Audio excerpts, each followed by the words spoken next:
3 hours flew by. Like it didn't feel 3 hours to me and stuff. It's a long movie, don't get me wrong, but I wish I saw it in theaters. Like I would have, like my breath would have been taken away. You know, when I first moved to LA, I got your face tattooed on my back. you know what signs on all the doors read? No actors or dogs allowed.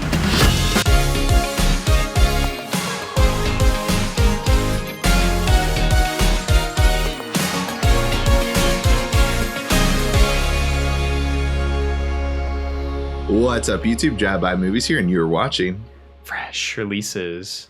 My name is James. My name's Blaise. And today we're checking out the box office failure that just recently hit Paramount Plus, Babylon.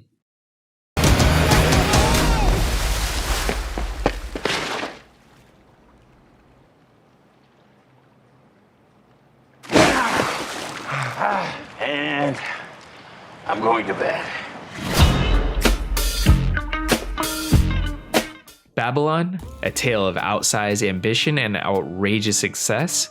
It traces the rise and fall of multiple characters during an era of unbridled decadence and depravity in early Hollywood. So this is a grand, big screen epic that I feel like we haven't seen since Avatar 2 Way of the Water, because this is actually 5 minutes shorter than Way of the Water. But this was one of those movies that, you know, as soon as you're going in to see Babylon, buckle up.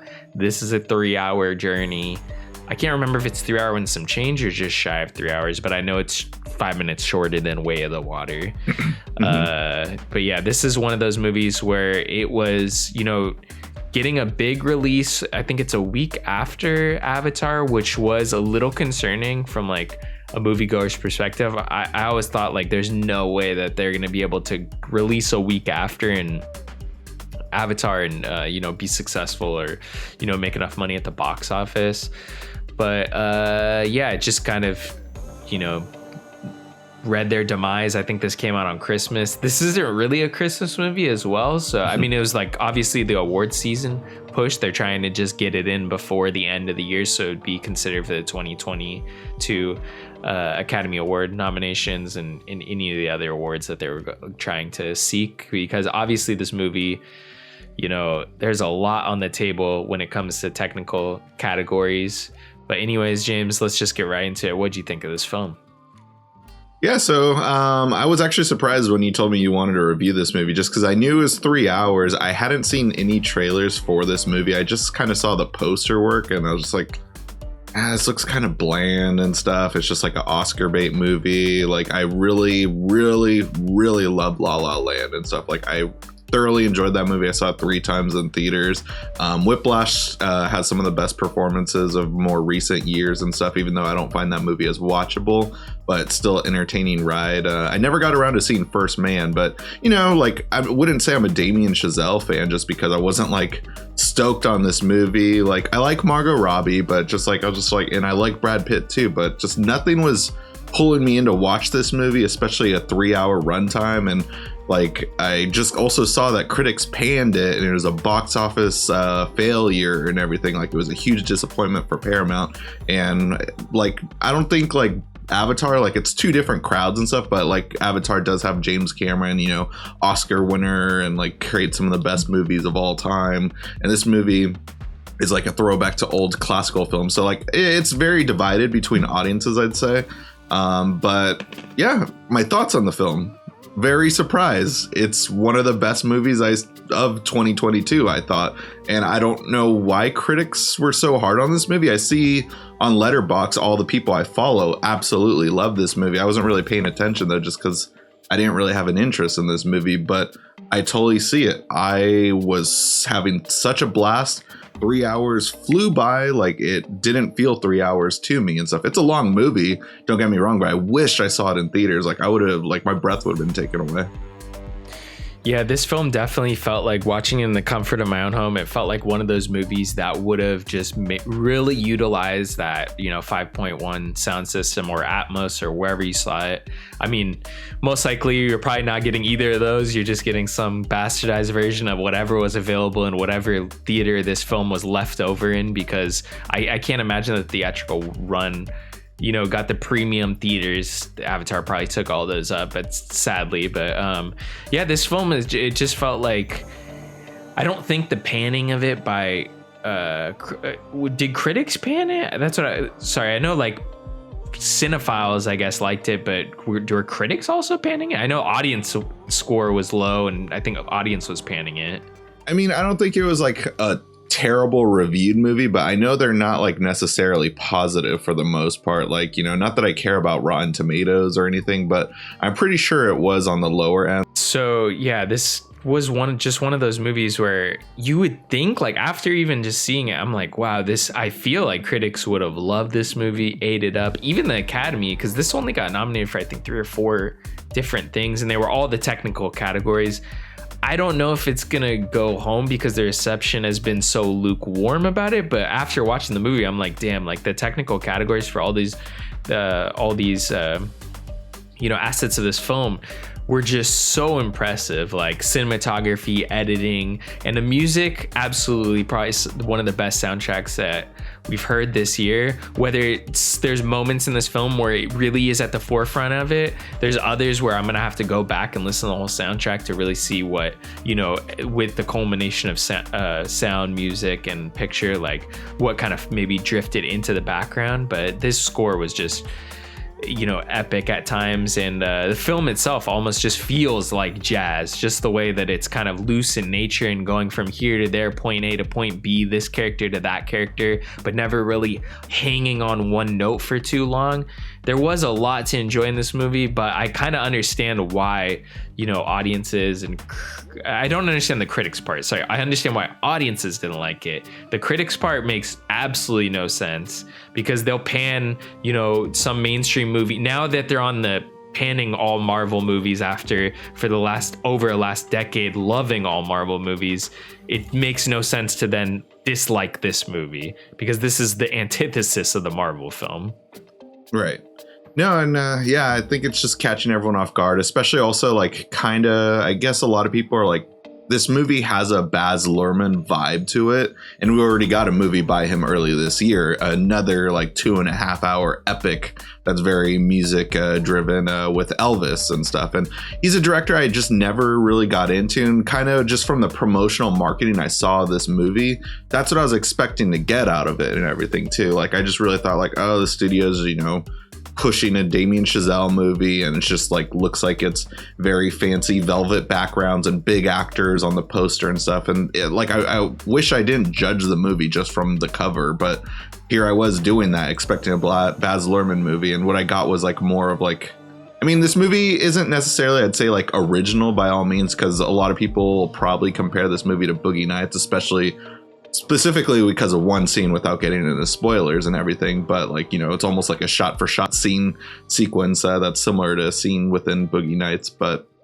I just really like that old tale of Hollywood and just how it captures and stuff. And of course, I always think of Singing in the Rain, and there's like some direct references, of course, towards Singing in the Rain, even shots from that movie within this and stuff. But it was just like really cool to see like a little bit of the more gritty side of Hollywood back then and stuff, because a lot of us like remember like, oh, the old time actors, they lived on, like they'll always be remembered forever, but a lot of them also just couldn't get work after talkies came in and everything. And just I've gotten high before with you, Blaise, and just talked about like, you ever think about actors from horror films or 80s movies we loved, and just like they're not rich but they're famous to us, like probably just rotting in some West Hollywood apartment right now thinking they might still get work, but they're not for sure. And I always think about that stuff, and this movie kind of captures that whole vibe and stuff. And great performances, like everyone's going to talk about Margot Robbie and Brad Pitt, but this newcomer guy, Diego Calva, just really brought it with his performance. Like,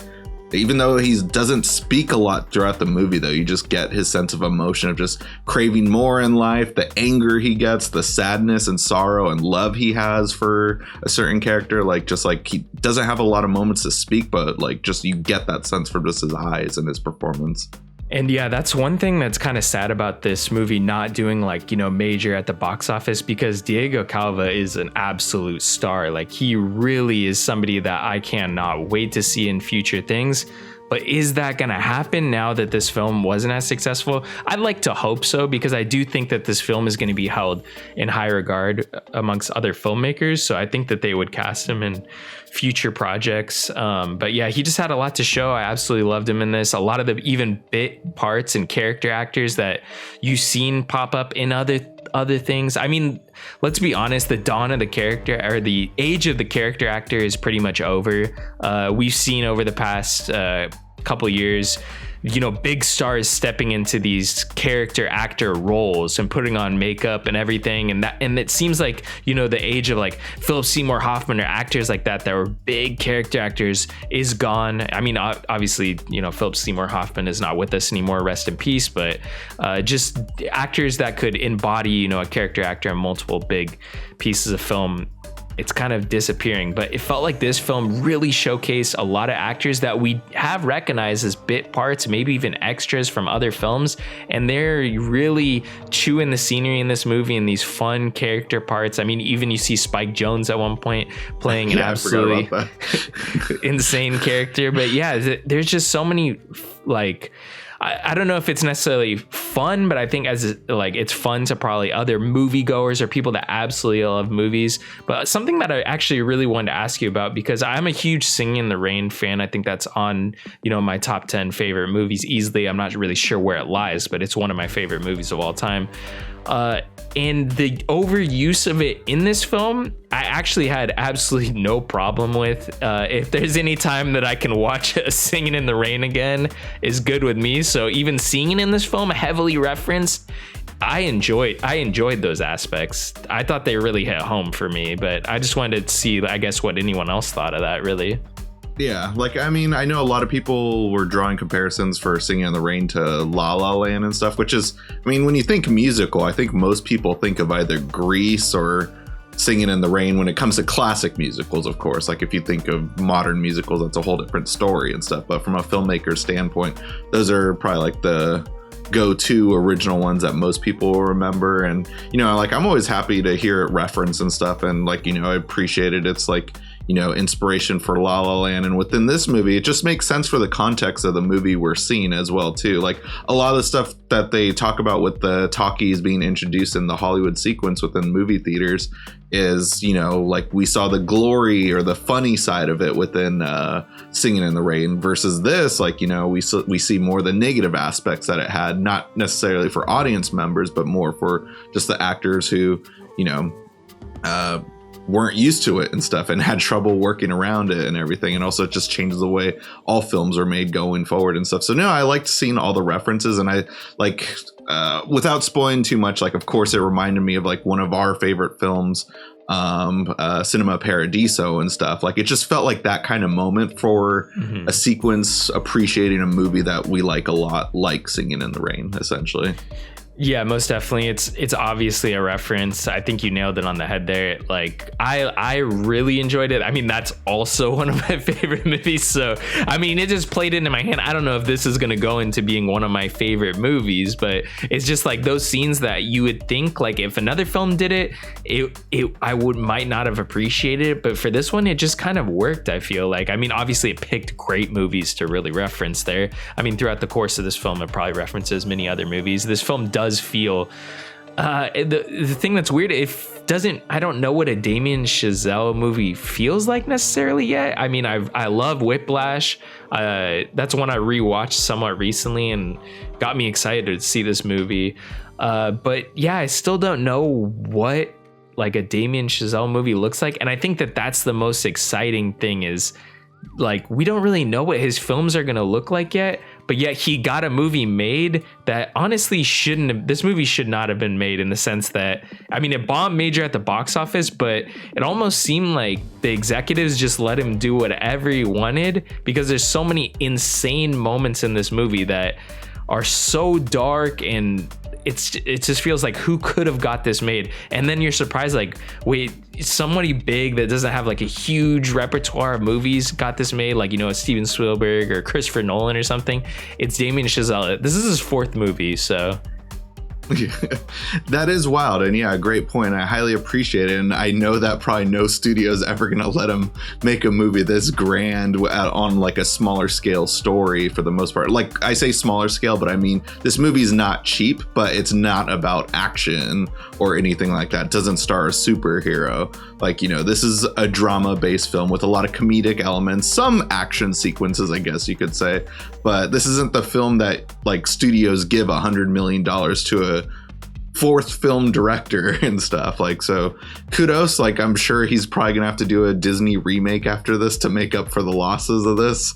But like, you know, even though this movie might not have resonated right now with audiences, like I can see this movie just like continuing to have like a special screening at Alamo Drafthouse or Quentin Tarantino to play at the New Beverly Theater in Los Angeles, and it easily being able to sell out amongst its like cult fans, because already it seems like it does have like a cult audience despite it still playing in theaters, despite it just being on Paramount Plus right now. Like, didn't win the Oscars, it didn't win at the box office, but it has an audience, and I think it'll grow with its audience once like Netflix gets that 1 month deal eventually where they pay for the rights for a month and stuff. Like, that'll probably give it a whole new life that a lot of movies that were forgotten about in the early 2000s that just gain light again out of nowhere for being on Netflix. I slightly disagree with you there. I think R.I.P.D. is the most viewed movie on Netflix right now, and it's also one of the worst films, like I think ever. So I do think that this film we're going to have to wait probably 10, 15, maybe 20 years for this film to get the appreciation that it deserves. And at that point, I don't think TCM will be around anymore.